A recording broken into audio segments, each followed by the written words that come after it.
Hey guys, what is up? Super K-Man Rocks here, and we are finally here. It is LCS 2024 Spring Split Playoff time. We are going to be covering the first two series of the playoffs here in today's video. That's the winners round one. By the end of this, we will know who will be making winners finals already with only a 6-team bracket. We are going to know the teams that are moving down into lower bracket that are going to be expending their extra life, if you will, and obviously the direction that all of these teams and organizations are heading after the first, I guess, pseudo weekend. We've got games today as this video is coming out, so I want to try and get this video out as early as possible, at least a couple of hours before the next series, as opposed to how I did the playoff primer this time. Trust me, I'm trying my best to make sure these videos come out at a good time, so I hope you guys are excited. If you are, let me know down in the comments section below. What did you think of the two series that we're going to cover in today's video? Did they go as expected? Were you surprised by maybe the outcome or the way we got to the outcome of any of these series? I know I was. Basically, for both of these, they were the opposite of what I expected in terms of the outcomes in my prediction video, and so, definitely something that is a little bit more fun when things don't go as expected, but would love to hear you guys' thoughts and opinions on everything down below. Of course, if you are new here, if you want to check out my thoughts on the LCS as a whole so far in the 2024 Spring Split, you can check out the playlist up in the iCard that has every single week of LCS action covered in weekly reviews. So if you want to do a whole run through of all of my weekly reviews and everything I've thought about these teams up until that point, you can check that out. Also, of course, my playoff primer is in there, and I highly recommend checking that out if you want my thoughts on what I expected from these series going into it. But without further ado, let's jump into the analysis. Of course, if you are new to the channel, what we're going to do in today's video is go game by game in both of the series that happened in winners round one. I'll be talking about the advantages and the disadvantages that each team was able to generate. I'll be giving a player of the game and a dud of the game for each individual game of the series, and at the end of each series, I will be giving a player of the series to kind of tie everything into a nice, neat little bow. Of course, at the end of the episode, we are also going to preview the lower bracket round one series, and so the teams that end up losing today and the two teams that have already qualified for lower bracket as the 5 and the 6 seed, we're going to be talking about those series that are going to be happening later this weekend as well. So strap in, it's going to be a fun episode, and we get to start off with our 2-3 matchup in the playoffs here. It's going to be the 2-seeded 100 Thieves taking on the 3-seeded Cloud9, and the reason this series is so interesting is because it's almost the opposite styles against each other. It's the team that has overachieved the most so far in 2024 in terms of preseason expectations, and the team that has probably underperformed the most in terms of preseason expectations in Cloud9. It's going to be a very fun one. The young, hungry, almost rookie-led team of 100 Thieves. You've got, obviously, the MVP frontrunner in Quid in the mid lane. He has been terrific for this team all year as a carry, somebody who can be a heavy resource player, somebody you can play around to get that pressure through the middle of the map and translate that into objective control. That's really been 100 Thieves' style, but it's not just Quid. Obviously, they have all pro caliber players around the map, at least in terms of how they have played so far this year. River has been essential in terms of how this team has played the game. He has been obviously the veteran presence and the leader in terms of macro and decision-making and communication according to the rest of this team. He has been terrific this split, and Sniper in the top lane, I think, has also been significantly better than anybody could have anticipated. I think, especially when you look back at his NACL tenure, he wasn't exactly the most consistent top laner in Tier 2, so to see him come up to Tier 1 and be an all-pro caliber top laner, I had him third team all-pro in my playoff primer video. It's just impressive stuff. It's very good stuff coming in from 100 Thieves. They have done a great job of capitalizing on the talent that they have and playing around the strengths of it. Meech and Ayla have been a phenomenal bot lane, specifically on weak side on things like Senna. It's been very consistent for them, allowing them to play a lot more consistently through either the middle of the map or the top side of the map, and I think that's helped them out a lot. They just have a good game plan and a play style. However, if you do have a question mark, it's that, theoretically, you're kind of waiting for the shoe to drop when it comes to 100 Thieves. They have been overperforming all split long. A lot of people, me included, had them in their bottom 3 in the entire league to start this year, and they're coming in as the number 2 seed. That obviously brings with you a whole new level of expectation and responsibility, and this is really the first opportunity for almost every single player, with the exception of River on this team, to play a high-profile playoff series. Of course, Ayla, has done this in the past for Evil Geniuses last split, but it certainly wasn't to this level. That you didn't have the expectations that 100 Thieves have with that Evil Geniuses team last year, and so can they hold up? That's definitely going to be a question, and especially because they're facing Cloud9, who undisputably and indisputably, in my opinion, have the most talented roster in North America. They've just not been able to put it together. Even in their worst moments, it looks like they should be doing better, but the player that you can't complain about really at all is the other major MVP finalist, the one that's going to contest Quid the most for that award, Jojo Pune, in the mid lane here. He has been terrific and sensational every single bit, the superstar that you picked him up for. He has been the best player on this team by a large margin, and there have been times where Blabber in the jungle has also been a phenomenal secondary counterpart to that. When you look at this team's wins, when you look at the winning streaks that they've gone on at the beginning and then at the end of the year, you can talk about how when these two are playing together and playing fast, this team is basically unbeatable. They are incredibly talented as a duo, and there's not really a lot of ways to answer them except to just challenge them mechanically, which most teams just aren't going to be able to do. However, it's the rest of this team and the inconsistencies of a couple of those players that end up being a problem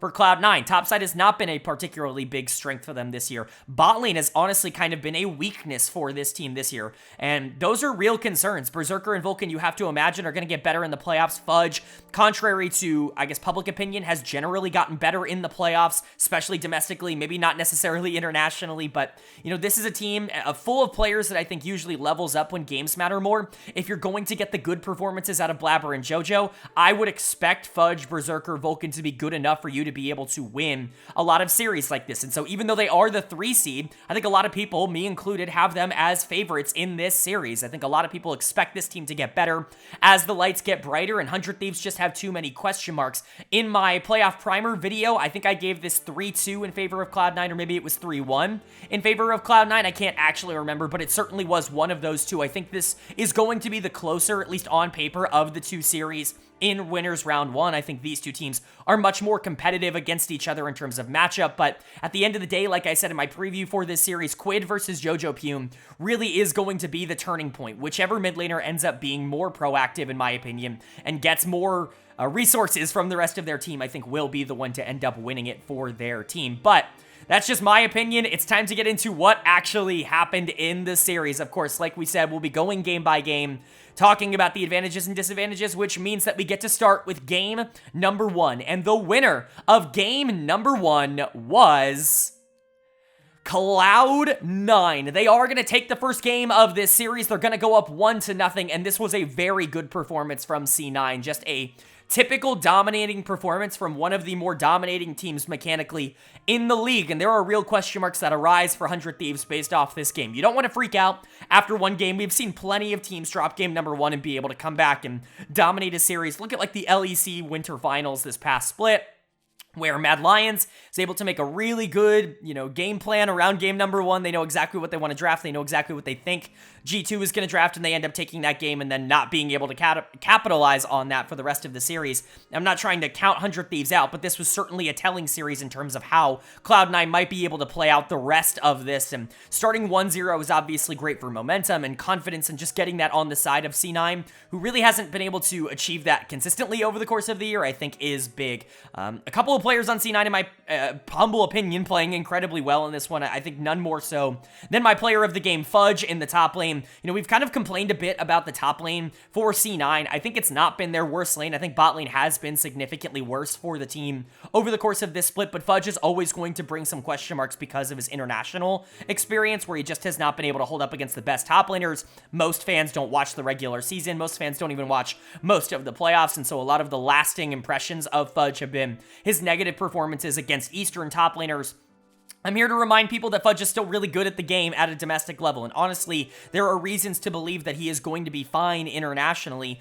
Twisted Fate is just one of those champions that when you give it to a good player, somebody who is going to be able to play proactive, it's going to unlock the map, and it's going to completely change how you play. Twisted Fate, especially alongside Talia and Lee Sin, create so many overload opportunities that make it difficult for the enemy team to play. And when you're playing Hui and Smolder, as much as like the damage is absolutely there for 100 Thieves, the survivability early can be a bit of a problem if you're having to play from behind for a lot of the game, and Fudge made huge work of that in this game. I thought he was awesome on the TF. His laning was great. He just outplayed Sniper. It wasn't even a particularly close laning phase, and then he did take over the game in the mid to late game. This is the kind of breakthrough top lane performance that I think people have genuinely been waiting on for Fudge, and this is one of his better games of the year, but you can't take away the credit from the rest of the team. I thought JoJo continued to be really good. Again, we talked about how important that mid lane matchup's going to be. When you play this macro-oriented team comp here with the TF, with the Talia, you want to get in those side lanes, you want to start 1-3-1ing, and JoJo, I think, is also a big part of that. As much as you need Fudge to play well and get ahead in order to pull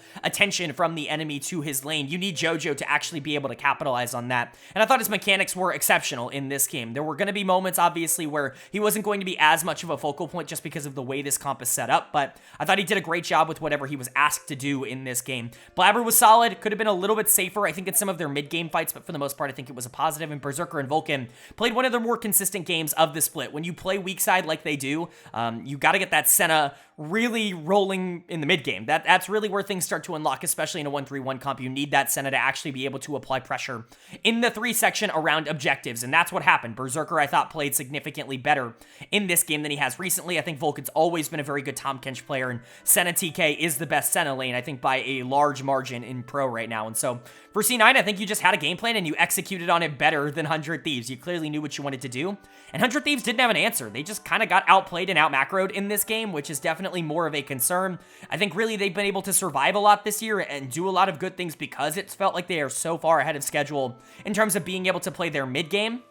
They're not exactly the most explosive early game team in the world. It's not really their style. They are aggressive, but mostly through skirmishes in the mid game and trying to establish control over consistent objectives. They're not going to play a boring style or anything like that, but they're also not just going to flip the game at level, 4 or whatever, at 10 minutes into the game. They're just not that kind of team. And so when you run into a team like C9 that's actually just going to be able to outplay you a bit in the laning phase, generate small, minor leads before pulling those into bigger ones, it's actually very difficult for 100 Thieves to continue to win games like that, and I thought we saw that very clearly here in game number 1. Dud of the game is going to go to Sniper. He was not good in game 1. He definitely felt a little bit overmatched going up against a player like Fudge in a pretty pivotal series. Sniper was better in the regular season than Fudge was, and so there was reason to be excited potentially about that matchup going into this series, but Fudge's track record, I think, gave a lot of confidence to C9 fans, and unfortunately Sniper in his first big playoff game just not able to live up to the hype. His laning was bad, and he really wasn't relevant outside of that, especially because he was constantly getting pulled to either the TF or Talia, so he couldn't really do anything. I think you can also talk about how River and Quid weren't exactly relevant in that same vein. Blabber established pressure early, and while you were able to pull back some gold onto the Hui by catching Blabber out in some unnecessary circumstances, in my opinion, still wasn't huge. It didn't break the game open or anything like that, and River, I think, needed to be more proactive.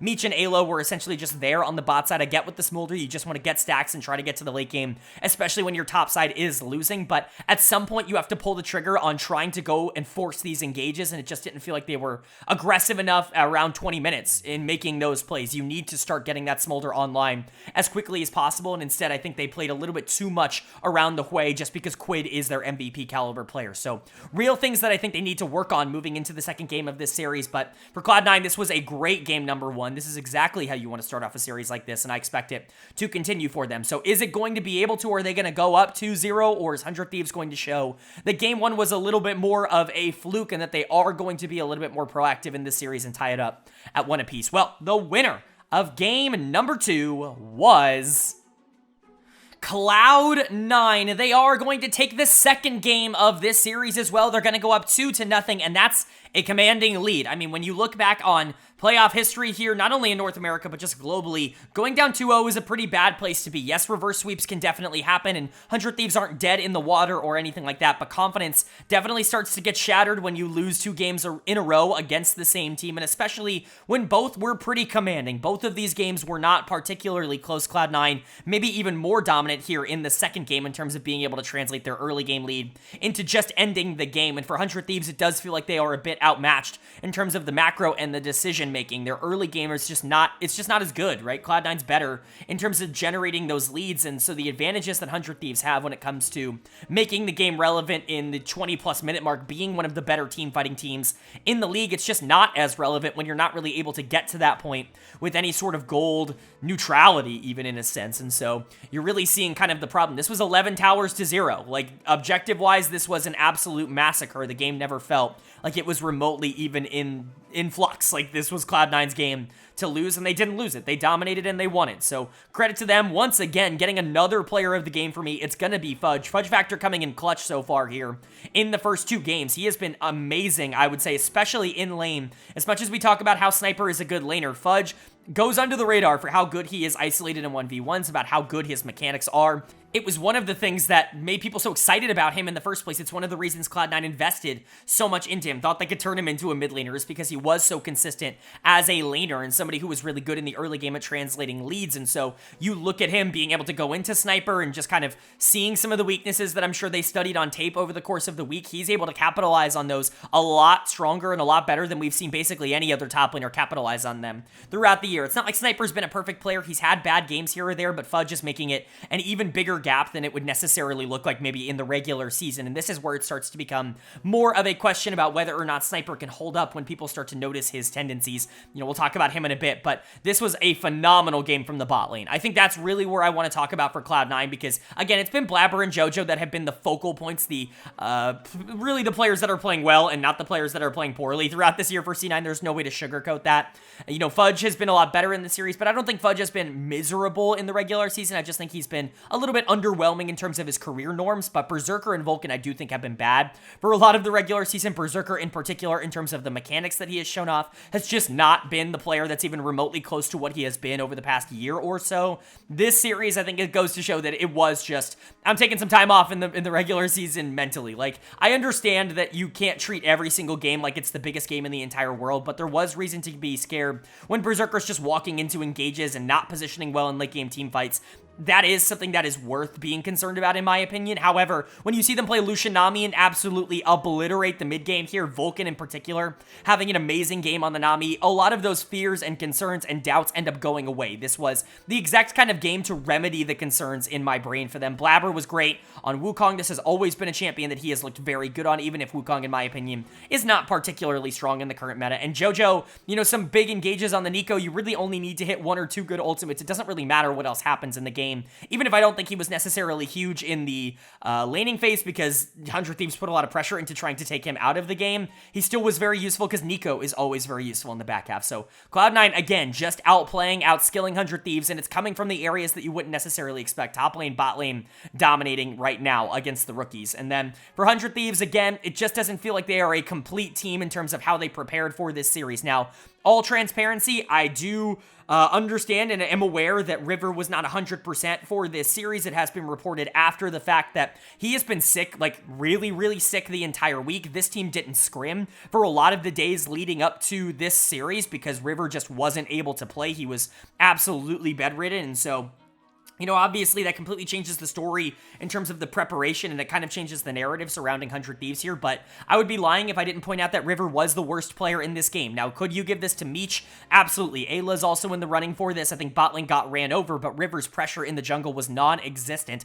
and the plays that they designed to make, the communication and the decisions that were made by 100 Thieves were the problem, and Kindred really got so far behind that when you're looking at trying to fight a Jackson, a Wukong, and even a strong Lucian, it's almost impossible for Kindred to be able to keep up in terms of pressure when it comes to that. So River is going to get done of the game for me in game 2. Again, I want to acknowledge that I am aware of the circumstance surrounding River in this series. However, I think that it would be disingenuous to not say that he was the worst player just because he had a extenuating circumstance, I guess, in the jungle. So River, not very good, but it was more the game plan and the game design here of trying to just get on JoJo on the Nico. I really don't like putting a lot of pressure into JoJo. Usually, if you have a team that has one primary carry, somebody that's been mostly consistent as the #1 option throughout the year. I love the idea of taking them out. Look what happened when teams attacked JoJo last year for Evil Geniuses. But first of all, Fudge and Berserker aren't exactly bad secondary carries if you give them a lot of space like they got in this series. However, JoJo's on Nico in particular in this game, and I just don't think it's ever a good idea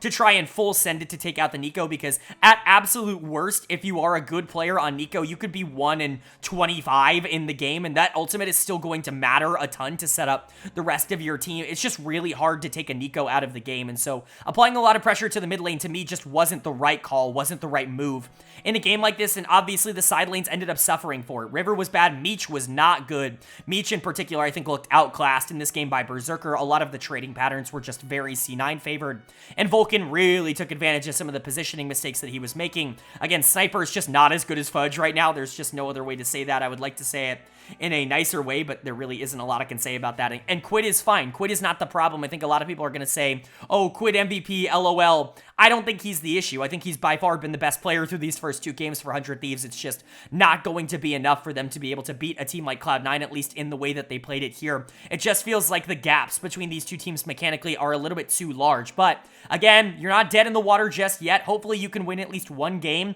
against C9. That's definitely got to be the goal, is to not get swept, but C9 wants to end this series as quickly as possible. If they can get out of here with a 3-0, that's going to be massive for their confidence. So are they going to be able to do that, or is 100 Thieves going to at the very least pull back 1 game here in Game 3? Well, the winner of Game number 3 was Cloud9. They are going to take Game number 3. They are going to clean sweep this series 3-0. And that's your lot. Like this, every single game went down in time. You went from about a 30-minute game to about a 28-minute game to about a 25-minute game.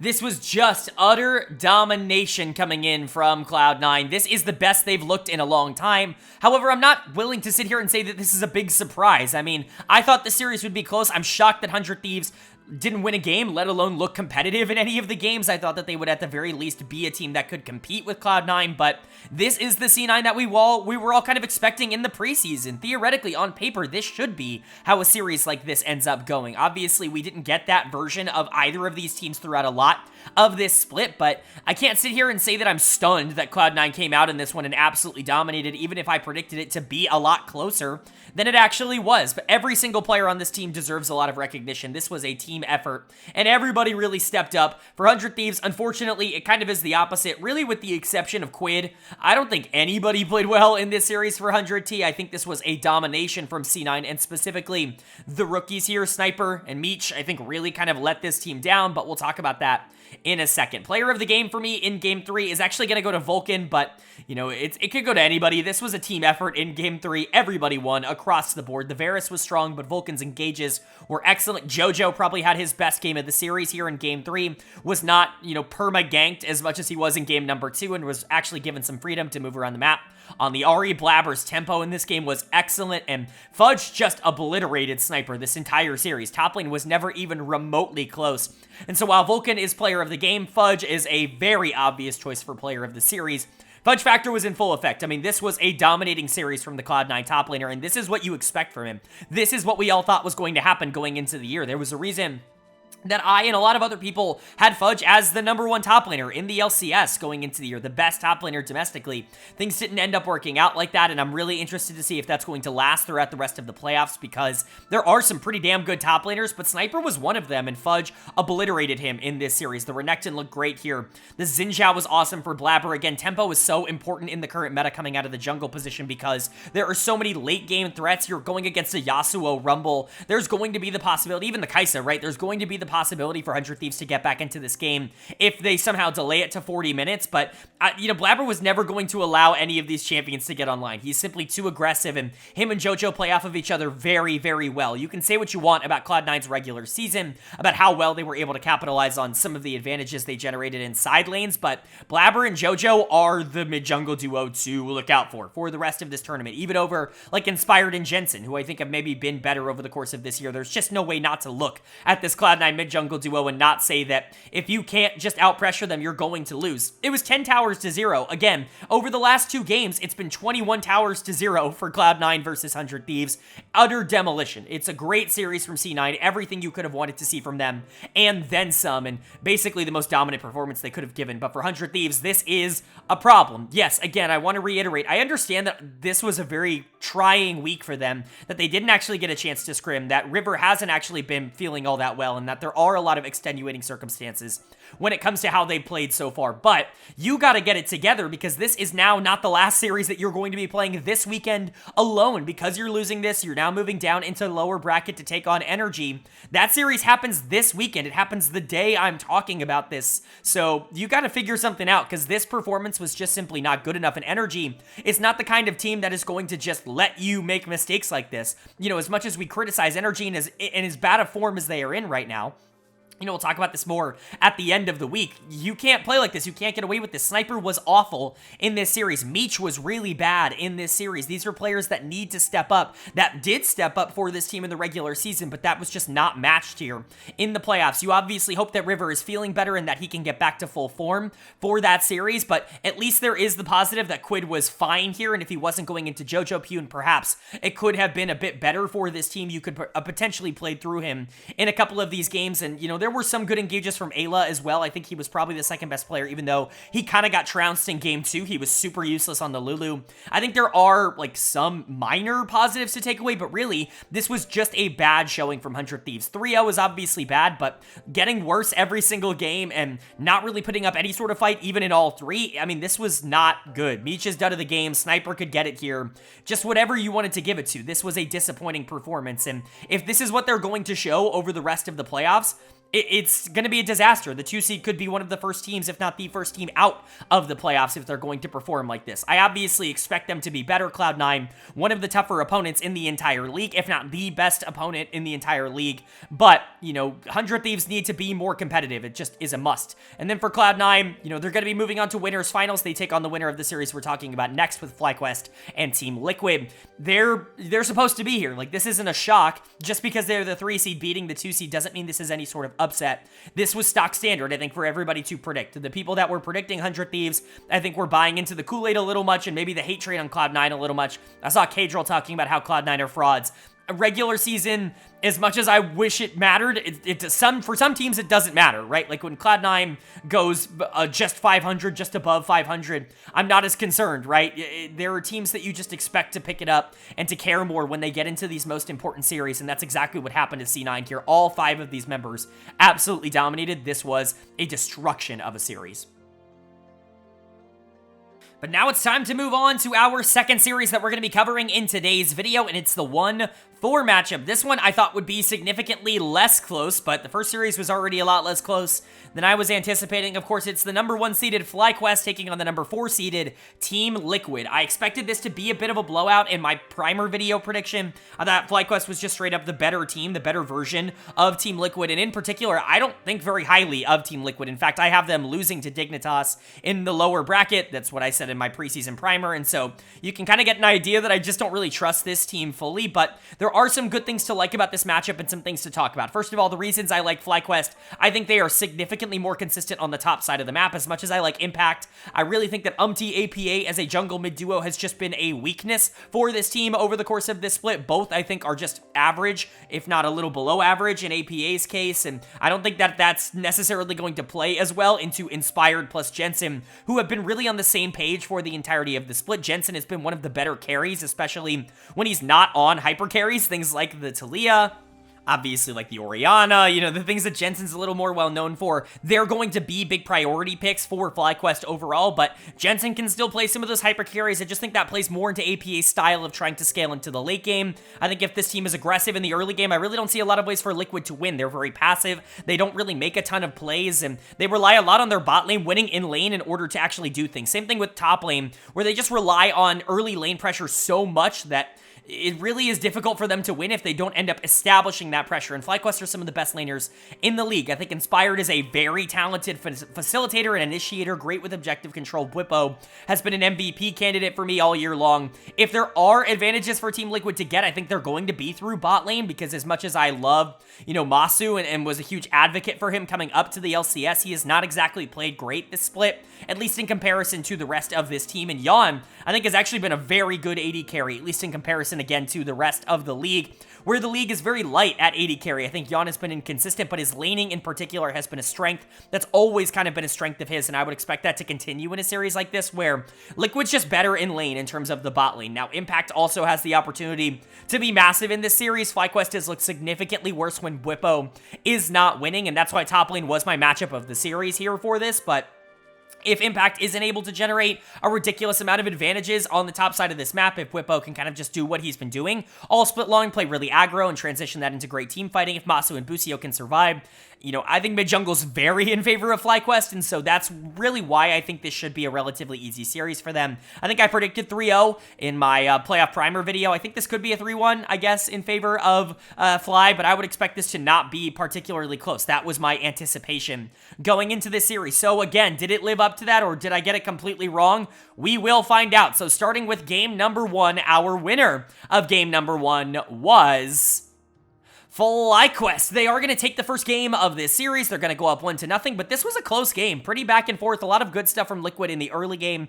They just couldn't hold on to the lead. This was a pretty standard Liquid affair where they actually had some prio in the bot lane, and, mid lane even was moving around the map. It wasn't a complete wash for Team Liquid, but actually kind of the opposite of what has been normal for them. Topside was the side of the map that ended up being the major issue and the major problem for them in the late game team fights. For FlyQuest on the other side, credit to a lot of these players. It actually wasn't the cleanest of early games. You weren't always in the best of positions in this game number 1, but you kept your mental on, you locked in, and you were able to close out the series in close out the game, not the series, it's only game 1, in relatively good fashion to go up 1-0 in this series. It was good stuff. When you're looking at the positives, I think that there's a lot of good to go around. I think a lot of people are going to look at Masu because he was the one that took over in a lot of the late game team fights on the Kalista, but I'm not going to give player of the game to him. I thought his laning phase was significantly weaker than it should have been. He actually got destroyed in the laning phase by Yon, who did a great job of establishing pressure on the bot side, but, Masu obviously kept his cool, kept his mental, and was able to really rebound in the team fights, which I think is very big for this team. But the player that I think was the most consistent across the whole game was Jensen in the mid lane, who was great on the Taliyah. This is, again, one of the picks that I really wanted to point out for Fly as being a big positive for them.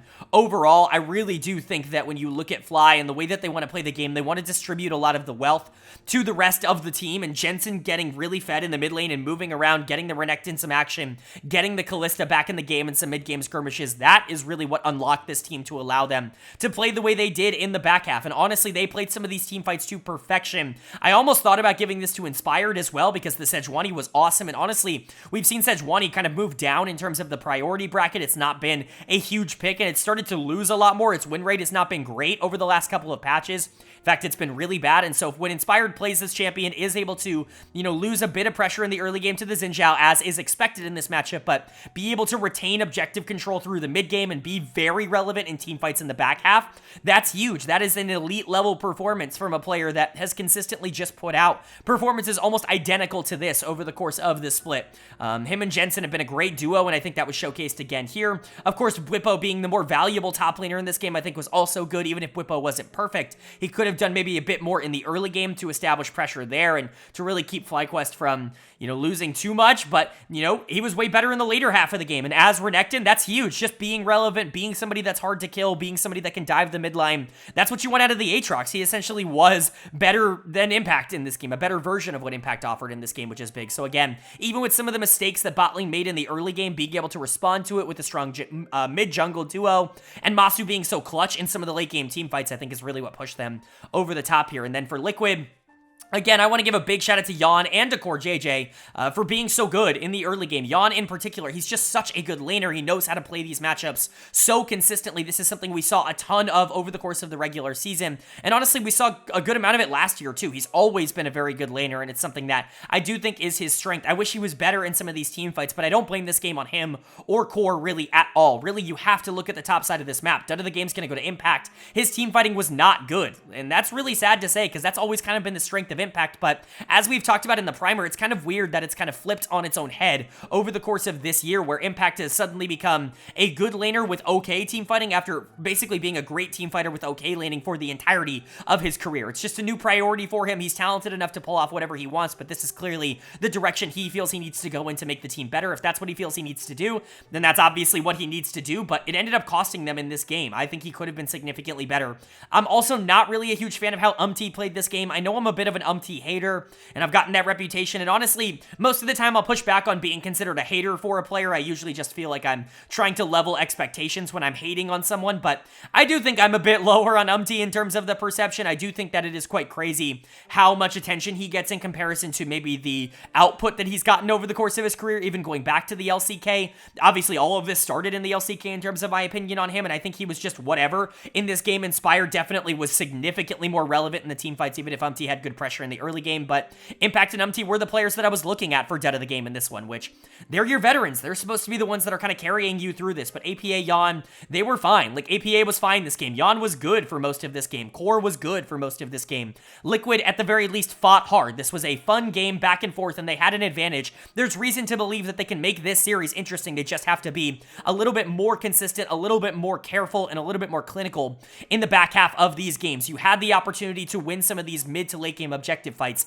You just weren't able to do it. And credit to FlyQuest for actually being able to win those, even if they weren't always the best of opportunities to set up. So already a fun game number one, but FlyQuest taking the momentum lead in that first game. Can they continue it here in game number two, or is Liquid going to tie up the series? Well, the winner of game number two was Team Liquid. They are going to take game number two. They're going to show that a lot of the good things they showed in the beginning of game number one were not flukes. They were not random, and they are repeatable because they were just straight up better in this game as well. Worth noting, this is going to be a bloody series. We saw almost 40 kills in game number one. We see 50 kills here in game number two. This is not going to be a series where these teams are taking it slow and steady. And honestly, I think that does unfortunately play into FlyQuest a bit more, because Team Liquid is very secure in the way that they've played this slow and steady style over the course of this split. They've been one of the lowest kill total teams in the entire league, despite making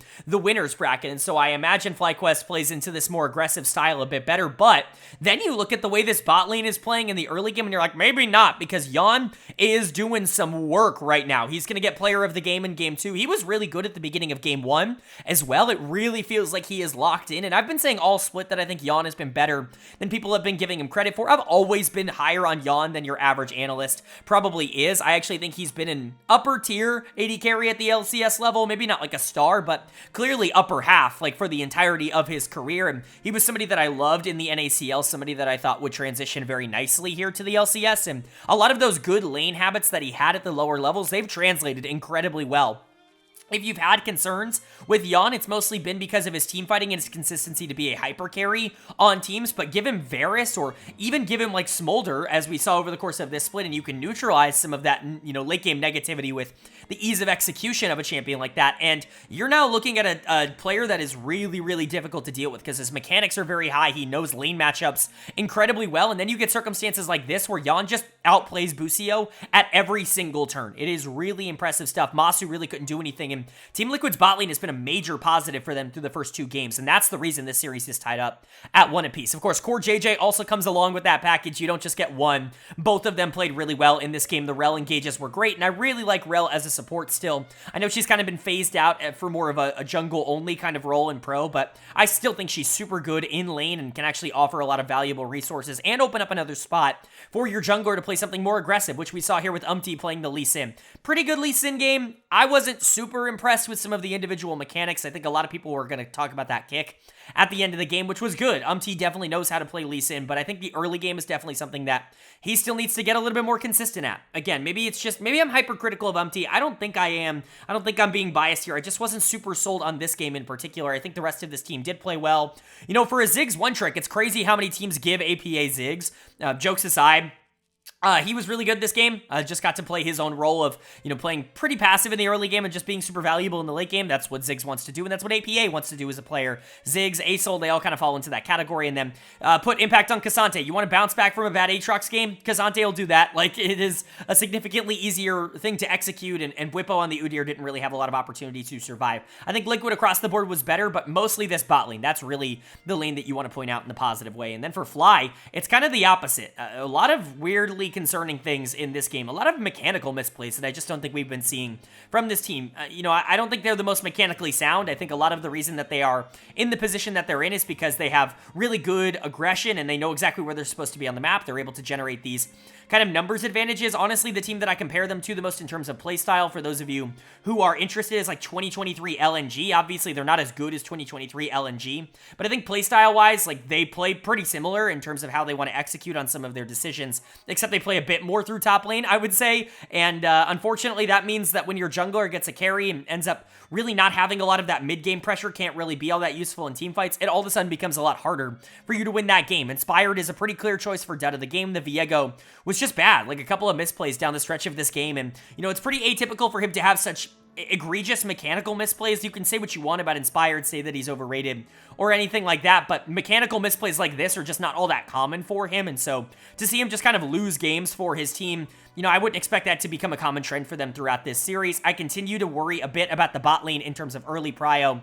Masu and Busio, Busio's not been a great laner over the course of his career, and Masu has, I think, struggled to adapt to early game aggression coming in from LCS bot laners, and Yeon and Core really showed up today. Like, they are clearly here to play, and they are clearly here to win, Yeon in particular. And if this bot lane continues to just not be relevant in the early 2v2, that's going to become a lot more difficult for FlyQuest to establish pressure, because as good as Jensen is, he can't do it all in terms of the early pressure by himself, even though he tried in this game. Whippo was also fine, but again, Udyr's not going to have a lot of prio if the rest of your team is losing. He's just going to walk up and die in a lot of these fights, like what ended up happening towards the back half of this game. Impact was definitely better and definitely more valuable. But again, I think a lot of this is going to come down to bot lane. Inspired obviously needs to play better, but I imagine that that will happen. That's something that I can kind of reliably say is something I can expect. But Masu, Busio, if they're going to be the weak links of this series for both teams, then FlyQuest is going to struggle a lot more than maybe I anticipated. But credit to Yeon and Core. They're the reason that this is happening. Them forcing this out of FlyQuest's bot lane is kind of the problem right now. So,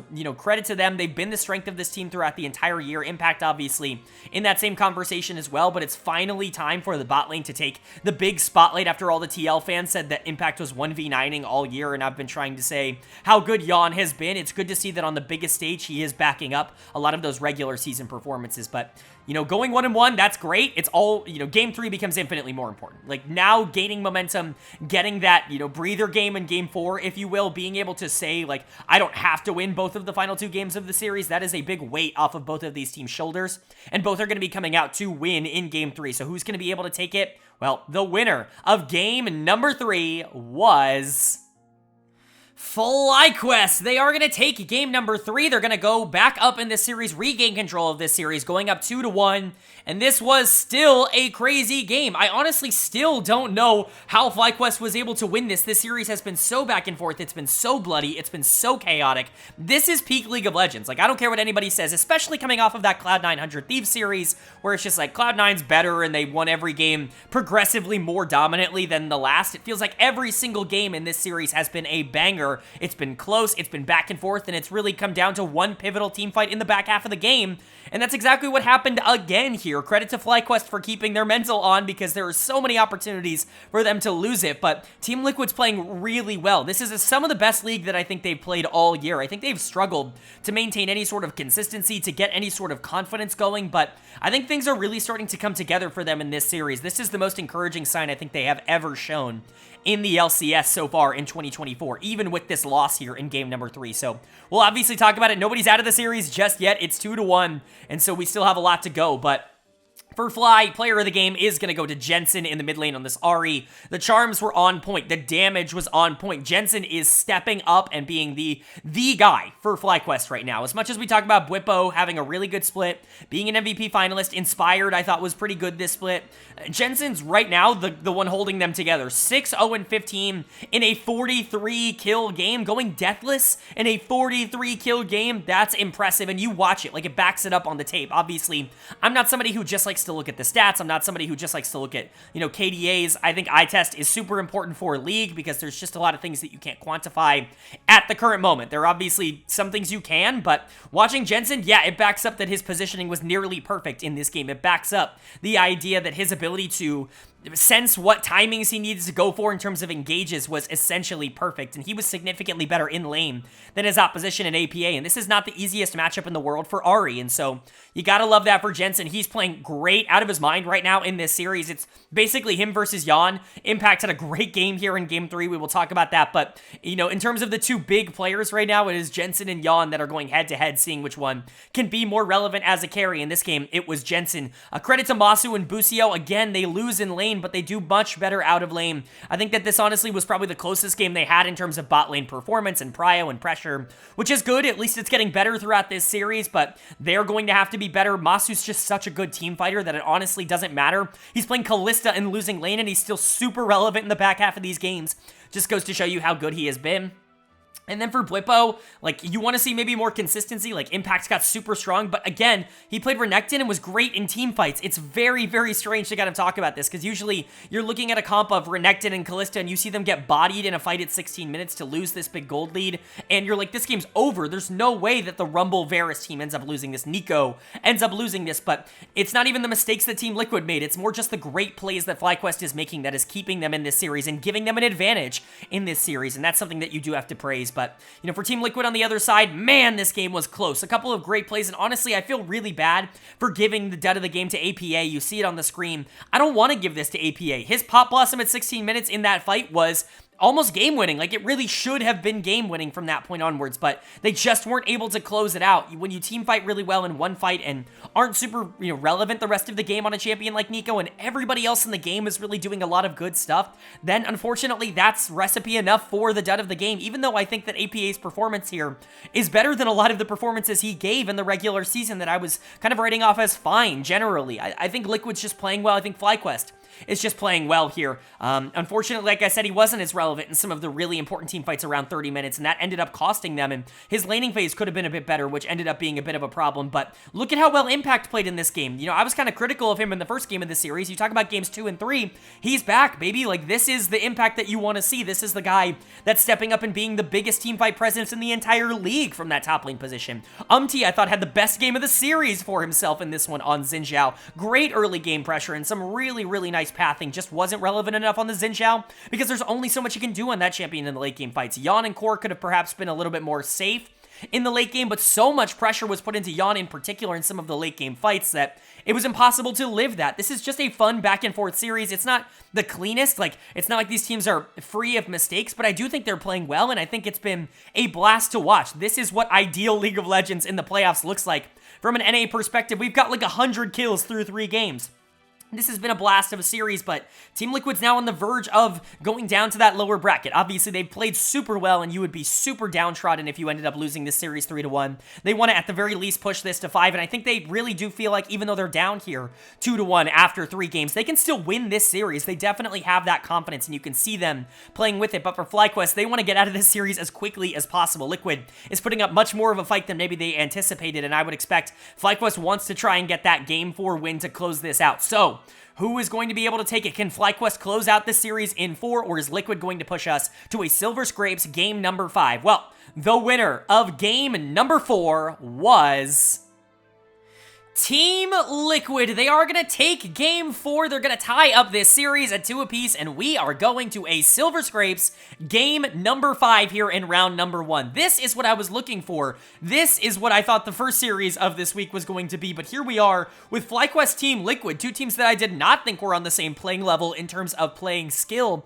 going head-to-head and having a really competitive series, and Liquid being able to take this game 4, giving themselves a lot of momentum, and it being probably the most dominant game of the series. It still was pretty back and forth. There still was a lot of good that FlyQuest did, but this was the first time where it felt like, oh, one team was better and one team should win this game number 4, and that's what you got for Liquid. For FlyQuest, I'm not saying I'm scared, but you cannot lose this. This would be an absolute disaster in terms of expectation if you were to lose this series. I think going into this, you felt confident that you were going to be the better team, that you were going to be able to move on. Going to game 5 here is concerning. It's terrifying, especially with the way that Liquid played this game, which was with a ton of confidence and with a ton of aggression. So let's go ahead and talk about it. We finally get an ADC swap. The Kalista goes over here to TL. The Varus goes over to FlyQuest.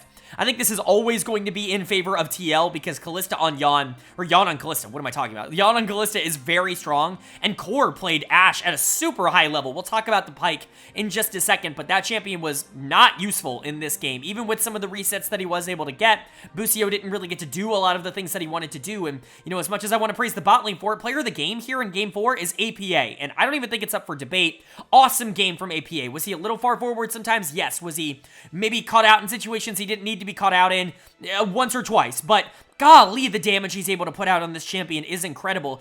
Maybe he is a bit of a one-trick, at least stylistically, right? Like, you want to talk about these late-game scalers that want to play a little bit safer in the early game, that can do a lot of what they want to do from range, that never need to put themselves in a ridiculous amount of danger in order to, like, really dominate a game. That's APA, and I get it that not everybody's going to love that style, but when it works, it looks really good, and it worked here in game number 4, especially with all the trash talking going on in this series.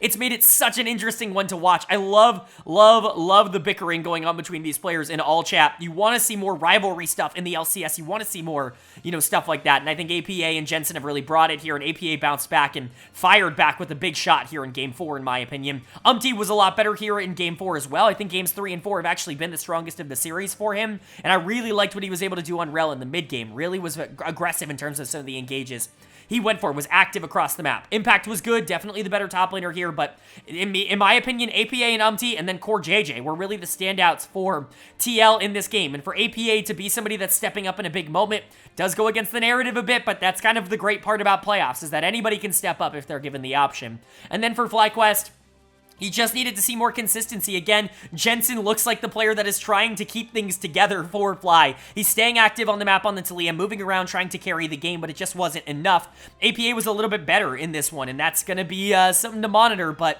bot lane was a little bit of a problem in this game once again. As much as I love FlyQuest, this bot lane is starting to concern me. Yon and Core have just gapped them at basically every opportunity. Game 3 was probably the closest it's gotten in terms of the bot lane difference, but Masu's positioning on Varus this game was poor. He ended up building lethality and did no damage. Obviously, maybe he was a little bit safer than he should have been, but the lack of damage coming out from that Varus really hurt FlyQuest in terms of the way this comp is represented. And Busio on the Pyke, what a time to pull out Pyke. I mean, obviously there's the meme of Captain Flowers and Busio and all of this like trolling on Twitter, but he pulls out Pyke in Game 4 of the playoffs. Like, oh my goodness, that's a crazy decision. He is going to get done of the game for it. The Pyke was just not useful enough. Maybe you can talk about the good plays that he was making and say that those outweigh the bad, but to me, Pyke was not valuable in this game, especially against double marksman bot. You need to see that champion do a lot more. And by the time we had 15-20 minutes into the game, Pyke was essentially useless in terms of the execution that he could offer. I do not like this draft decision from them. I think it is way too greedy, and it got punished heavily. Bwipo was also significantly worse. Impact has just kind of been better than him in this series, and Inspired, I don't think, had a great game and has not been phenomenal in this series. Liquid honestly is outplaying them in my opinion right now. I think Yon and Core have been the best players in the series. Impact has gotten better as the series has gone along. APA and just had a really good game. They've got all the momentum heading into this game number 5. They've got all of the pressure off of them. I mean, FlyQuest has all of the pressure on them. They're the favorites. They were supposed to dominate and sweep away this series. Everybody I know, every single analyst had FlyQuest winning this. And to come out here and go to a Silver Scrapes Game 5 and to honestly not look like the better team through the first 4 games, it certainly does raise some question marks, but none of that matters. None of what happened in games 1 through 4 matter once you get to game number 5. It is all about what you can do in this do or die game. Of course, neither team is eliminated by losing. You just don't want to drop down into the lower bracket. You don't want to have to expend that extra life. You are 1 series away or 2 series away from qualifying for MSI if you're able to win this, and so you need to win this. Both teams need to win this, but only one can. Who's going to be the team moving on to winners finals to take on Cloud9? Is it Fly? Is it TL? Well, the winner of game number 5 was FlyQuest, they are going to take game number 5. They're going to avoid the upset here, and they are going to win the series 3-2 over Team Liquid. As much as we talked about this series being so close and being so back and forth, it's funny how it ends with one of the more anticlimactic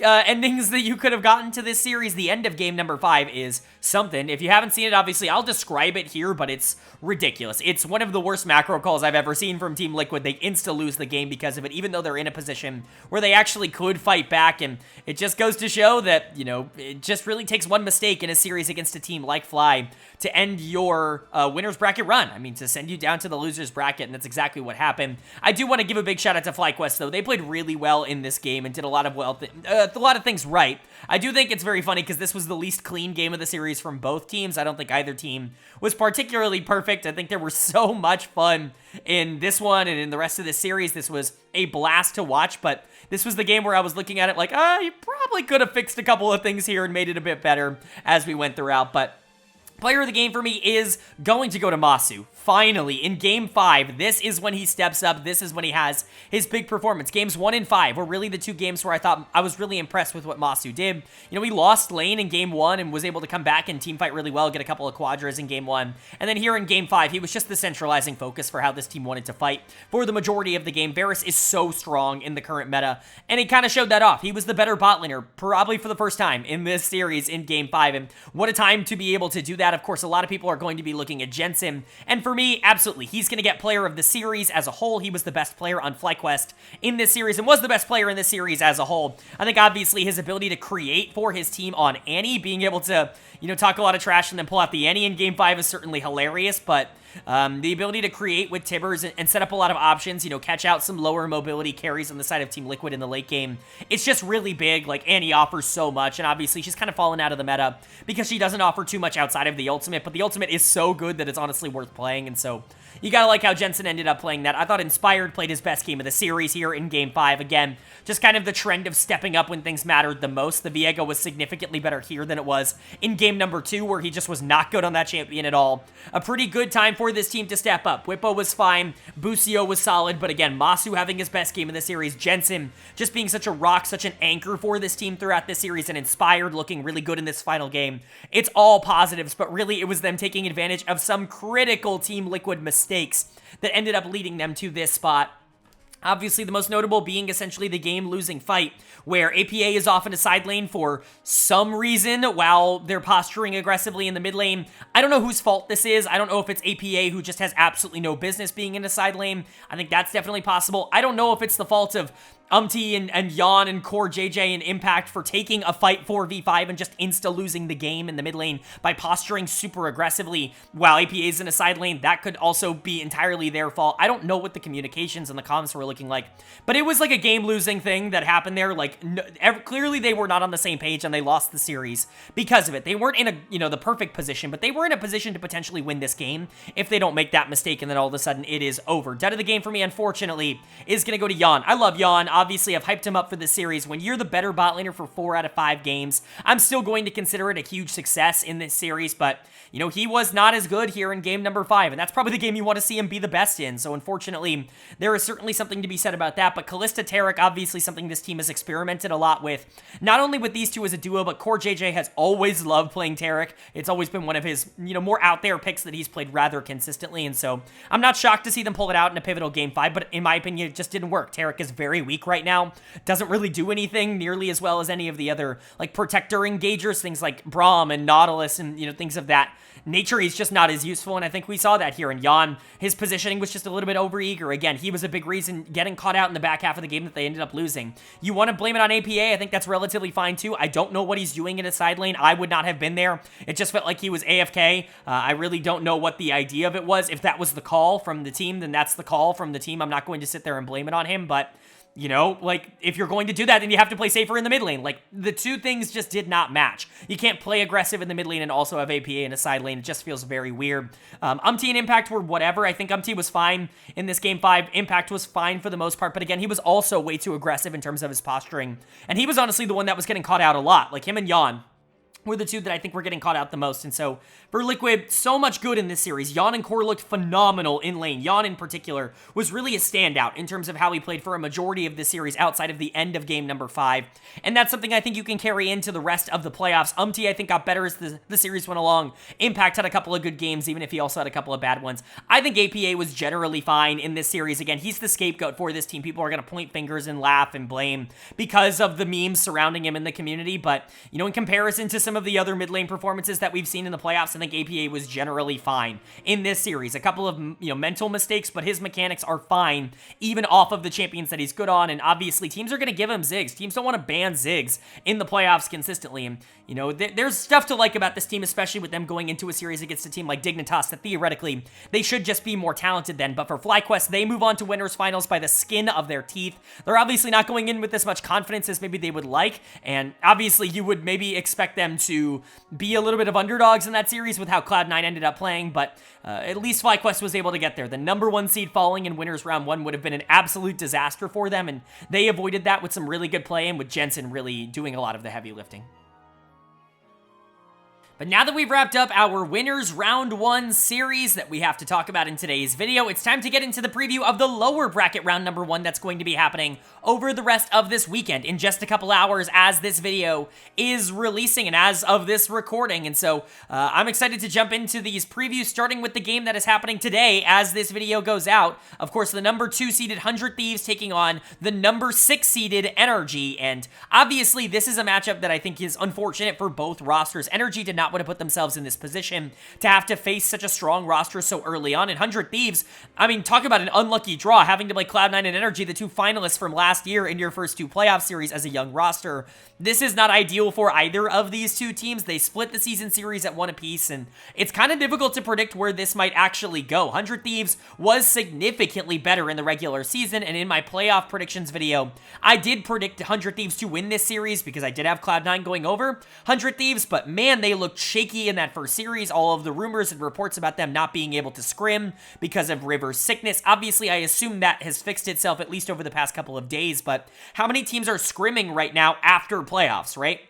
Like, you're going to have to scrim, I don't know, like the bottom tier teams, or maybe Cloud9 again. Like, I don't know who's scrimming you right now when Team Liquid and FlyQuest are off doing their own thing in their own series. I just would be surprised if there were also a bunch of games going on from them. And so I don't know if 100 Thieves is going to be in the best version of themselves as they get into this series. Quid is obviously still the centralizing player for 100 Thieves, but it's really going to be about whether or not Sniper and Meech in particular can rebound after what was a horrendous series against Cloud9. They were the players that really let them down, and it's not like Energy is going to take their foot off the gas. In fact, I think the bot lane has been the best part of this team for Energy. FBI and Huhi. Huhi in particular has been a big game winner when this team is winning. They're not always winning, but when they are winning, it's often through Huhi's playmaking and his ability to get out on the map and create numbers advantages, and I could see that being a big issue for 100 Thieves. I think this series is going to be a lot closer than people think it is. FBI and Huhi versus Meech and Ayla, that's going to be one of the big matchups. In fact, to me, Ayla and Huhi are the matchup of the series, in my opinion. You could say it's Meech and FBI, but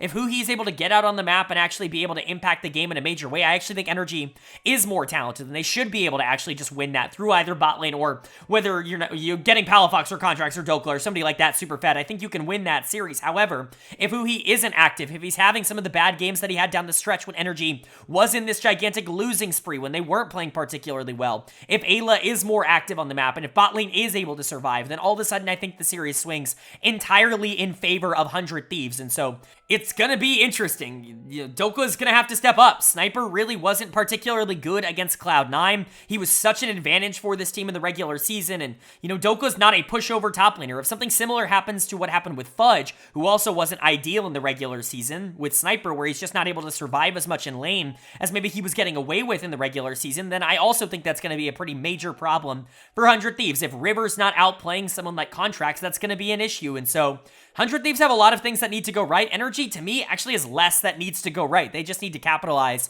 on the mistakes that 100 Thieves are going to make. But even saying that, it's hard to predict against 100 Thieves. I'm going to take them 3-2, although my spread is 100 Thieves 3-2, and Energy 3-2. I think this is much more likely a push than it is favored towards 100 Thieves, even if I am predicting them to win this series. If Energy wins, I'm not going to be surprised at all. This team is talented enough to figure it out. This seems like the kind of team that's going to lock in and get a little bit more focused now that they're in the playoffs, and this is a pretty good matchup for them to draw, considering just how out of shape and out of form 100 Thieves seem to be in this current week in particular. So it's a big matchup for them, but unfortunately, I think you have to somehow give this a little bit in favor of 100 Thieves, and, you know, it's just unfortunate one of these two teams are going out, in my opinion.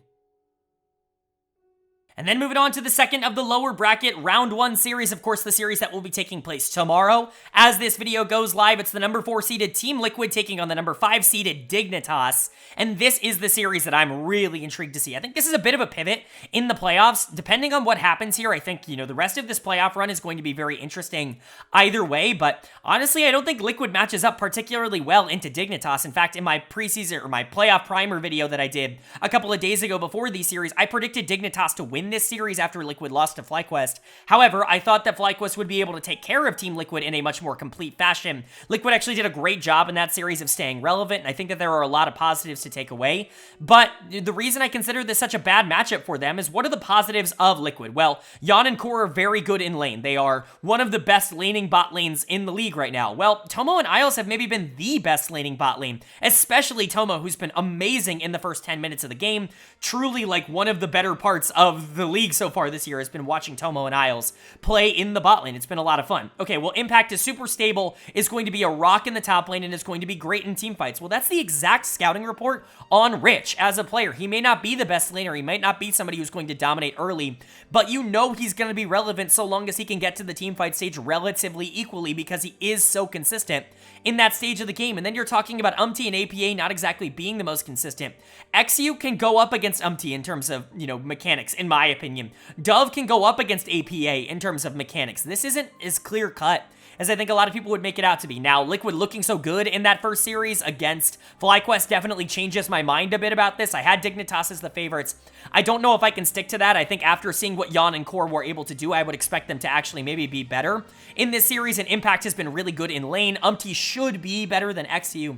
Like, all of these things should be in favor of Team Liquid, which is why I'm switching my prediction, my take here, to Team Liquid 3-2. Dignitas 3-2 again. I think both of these lower bracket series could go either way, but this one in particular, even the 100 Thieves Energy series, that's more about 100 Thieves' bad form that I favor a team like, you know, Energy to maybe make it closer, because they've not been particularly good. I honestly just think this is a horrid matchup for Team Liquid, and I also think that this team might not exactly be built for best of fives, as I talked about before. I've started to kind of move away from that because, you know, if teams aren't going to ban Ziggs and Aurelion Sol anyways, if teams are only going to ban the Smolder and not worry about APA as much, then all of a sudden I think options actually do open up for Team Liquid. But if teams start, like, target banning this team and ban Smolder, Ziggs, Aurelion Sol in these games, and then first pick away whatever you think is strongest, Team Liquid's going to be in a worse spot. I know that that leaves open a lot of the meta picks, but honestly, there aren't a lot of players on this team that play a lot of the meta, and so you don't have to worry about it as much. I think there's an opportunity for Dignitas to win a playoff series here, to make the top 4. I think it's possible, but after what we saw from Liquid, it's just hard for me to bet against them. I think this will be a lot closer than people think it is, because you look at Liquid and Dignitas on paper, and maybe you see a pretty massive difference in terms of talent, but in terms of what I see, I actually don't really see a lot of difference between these two teams. Alright, but that is going to do it for my LCS 2024 Spring Split Playoffs Winners Round 1 overview and analysis video. Wow, what a title for the video. I do hope you guys enjoyed, of course, on the screen, the updated bracket. Fly and C9 moving on to Winners Finals. The winner of that series next weekend qualifies for MSI, at the very least as a play-in team. So very much a lot on the line for those two teams, coming in with very different levels of momentum. But Energy 100 Thieves takes place later today. Dignitas TL takes place tomorrow. We've got a lot to still go through in the LCS this week before we get to that. I'm excited. I hope you guys are as well. If you are excited, let me know down in the comment section below. What do you think is going to happen in those two series? Who do you have favored? Who do you think should be the favorites going into it? I would love to know your thoughts and opinions. Do you agree with mine that I think these series are both going to be very close, at least on paper, or or do you think it's going to be a lot more of a blowout in favor of one of the teams or the other? Would just love to know your thoughts and opinions down below. Of course, if you enjoyed the video, leave a like. It really does mean a lot to me. It lets me know you guys are enjoying the content, and it does help get this video out to a lot more people, which I'm always very appreciative of. If you're new here, hit subscribe. We don't only post about the LCS, we're posting about the NACL playoffs very, very soon as well. And of course, we cover all 4 of the major regions weekly, and so LEC, LCK, LPL action, it's all still going on, and it's all going to be covered on this channel throughout the week. So hit subscribe and hit that bell so you can be notified when those videos do go live. But of course, with all that being said, I hope you all are having a great day. I hope you continue to have a great day, and I will see you all later.